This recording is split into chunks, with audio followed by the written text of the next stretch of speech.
Queridos amigos, sejam bem-vindos a mais um vídeo no canal Poptopia. Eu sou o Daniel e hoje vou fazer os meus comentários a respeito das duas últimas edições da revista do Wolverine. As duas últimas que chegaram a ser lançadas, né? Do mês de agosto, número 9, e do mês de setembro, número 10. São as últimas edições que eu li. E fazia um mês e meio que eu estava de jejum dessa edição, dessa série, porque eu estava muito chateado com o mix de Wolverine e resolvi dar um tempinho, ler outras coisas para poder ter uma impressão mais clean do que estava acontecendo aqui, mais limpa, né? Me distanciar de algumas, me desintoxicar de algumas coisas que eu vi nas edições anteriores. Acontece que essa edição número 9, ela retoma, ou melhor, continua o plot do arco A Agenda do Fera, né? É uma proposta do Benjamin Percy de mostrar que Hank McCoy está disposto a ir ao extremo da hipocrisia e da sua, sei lá, mau caratismo para realizar a sua missão como guardião da ilha de Krakoa, como líder operacional da X-Force. A gente tinha visto que ele estava participando, ele e o Hank McCoy, o Fera, de um leilão onde estavam tentando vender o Wolverine, ou melhor, vender partes do corpo do Wolverine. E ele está nesse leilão. Logan acredita num primeiro momento que é para ajudá-lo, para resgatá-lo e para que ambos possam sair dali aliados, mas o que acontece é completamente o oposto, e aqui o Fera começa a descer uma escada que vai tirá-lo da condição de super-herói, até de ex-vingador, para transformá-lo em um dos vilões mais vis da história da mutandade. Eu digo isso porque depois das atitudes que o Benjamin Percy leva o personagem a executar com um aliado, que no caso aqui é o Wolverine, seu principal alvo, eu não vejo mais como o personagem ser retomado para aquela linha que nós conhecemos, né? Que era um personagem bem-humorado, um cientista, um filósofo, um mutante sofisticado.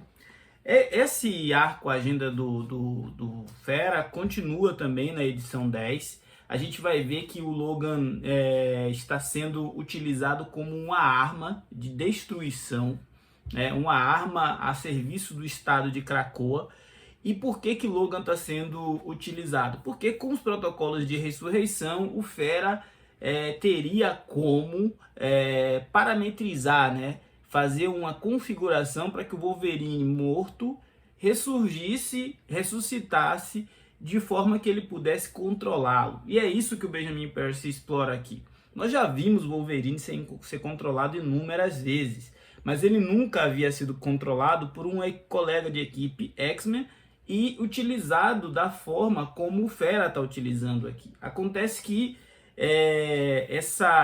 esse estágio atual do Wolverine que a gente encontra nessa revista, ele é um estado feral, é um estado selvagem, e o Logan, quando ele atinge essa coisa do modo mais selvagem dele, em algum momento chega num ponto que o gatilho da humanidade, a personalidade dele acaba sendo retomada.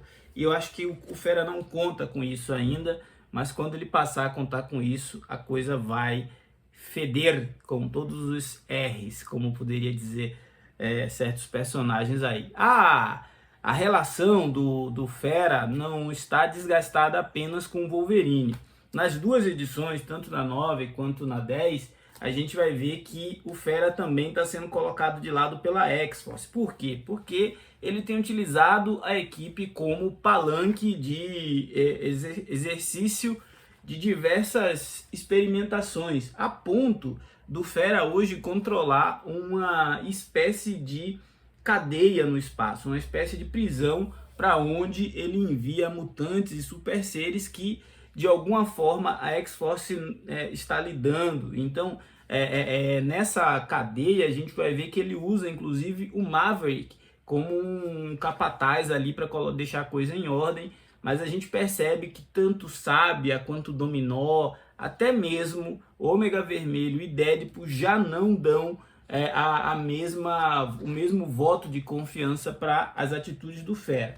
Então Benjamin Percy está escrevendo um tratado sobre como cair em desgraça, né? Como um personagem pode ser desconstruído e transformado em um vilão nojento. O próprio Solem, que foi um vilão apresentado para ser antagonista do Wolverine lá em X de Espadas, aparece aqui para, de certa forma, ser um mocinho numa situação tão inusitada que o Fera criou. Bom, além das histórias do Wolverine, a mensal reúne também outros títulos como X-Force, que está na mesma pegada ali de investigar o que o Fera anda fazendo nas horas vagas, ao mesmo tempo também tratar algumas questões relacionadas ao comportamento errático da Sábia. A Sábia era para ser a pessoa, a inteligência por trás da equipe, mas ela tem um problema com o alcoolismo e tá deixando a equipe na mão em algumas situações, né?